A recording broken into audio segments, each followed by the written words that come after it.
नमस्कार, आप देख रहे हैं रिपब्लिक भारत। स्वागत है आपका रिपब्लिक बिग स्कैच स्टूडियो में। मैं आपके साथ श्वेता श्रीवास्तव। और देखिए, कॉमेडियन वीर दास ने सस्ती लोकप्रियता के लिए जिस तरीके से अभद्र भाषा, अभद्र टिप्पणी देश के खिलाफ की है, उसका चौतरफा विरोध हो रहा है। कॉमेडियन वीर दास के खिलाफ शिकायत दिल्ली और मुंबई में दर्ज करवाई गई है। वीर दास पर देश विरोधी बयान का आरोप लगा है।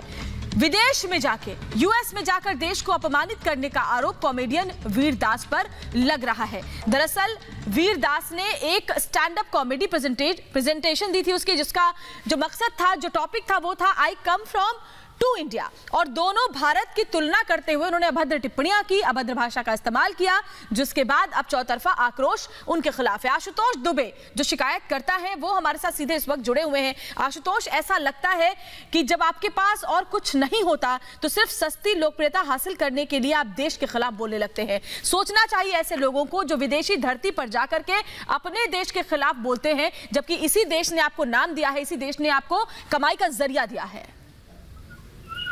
जी, आपने बहुत बढ़िया बात की। सबसे पहले मैं बताना चाहता हूँ आपको कि आपको ये सोचने वाली बात है कि ये बलात्कार शब्द ये कहाँ से पैदा हुआ है, बलात्कार शब्द का निर्माण कहाँ से हुआ है। ये बलात्कार शब्द हमारे शास्त्र, वेद और पुराण में था या नहीं? आप हमारे शास्त्र, पुराण और वेद उठाकर देख सकते हैं कि बलात्कार शब्द जैसी कोई चीज थी ही नहीं। ये बलात्कार शब्द सिर्फ और मुगलों के समय से आज चलता आया है। और इसमें हुआ ये है कि जिस तरह वीर दास ने देश के बाहर जाकर बलात्कार को बढ़ावा दिया है, क्या तुम्हारे पास सिर्फ वही चीज थी कि तुम भारत को रिप्रेजेंट कर सकते थे? इसके अलावा तुम्हारे पास कोई चीजें नहीं थी? नवरात्रि में 9 दिन हम जिस तरह अपनी देवियों को पूजते हैं, जिस तरह हम बच्चियों को पूजते हैं, कन्यादान के समय माता, पिता और संबंधी जिस तरह अपने बेटी को पूजते हैं, क्या तुम्हारे पास ये चीजें नहीं थी? आप मुगलों शासन के समय का जो आक्रमणकारी थे, जिस तरह उन्होंने हमारे परंपरा को मिटाया, जिस तरह उन्होंने वेदों को मिटाया, जिस तरह उन्होंने बलात्कार शब्द को बढ़ावा दिया, तुम उस चीज को बढ़ावा दे रहे हो। और इस तरह भारत देश का अपमान, तुम भारत देश के अपमान को तुम बाहर देश में कर रहे हो, जो कि सरासर दंडनीय है।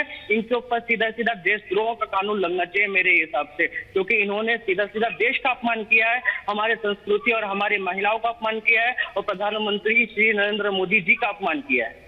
जी बिल्कुल वाजिब आप कह रहे हैं। जिस तरीके से विदेशी धरती पर जाकर के अगर आपको कॉमेडी ही करनी है तो आपके पास बहुत सारे मुद्दे हैं। आप देश को, अपने देश की बदनामी जब विदेशी धरती पर जाकर करते हैं तो आपकी मंशा पर सवाल उठने लाजमी है। आशुतोष, आपने शिकायत भी दर्ज करवाई है इस बाबत, क्या चाहते हैं आप, क्या कार्रवाई चाहते हैं उनके ऊपर?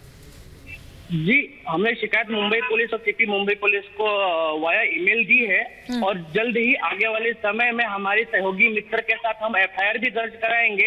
अगर एफआईआर दर्ज न हुई तो हम 156 के तहत कोर्ट में जाकर याचिका दाखिल करेंगे। उसमें सिर्फ हम एफआईआर का, हमारा आगे सहयोगी के साथ यही है कि मंशा रहेगा कि इनके ऊपर देशद्रोह का कानून बिल्कुल चौतरफा आक्रोश पूरे देश में। शुक्रिया आशुतोष दुबे आपका इस तमाम बातचीत के लिए।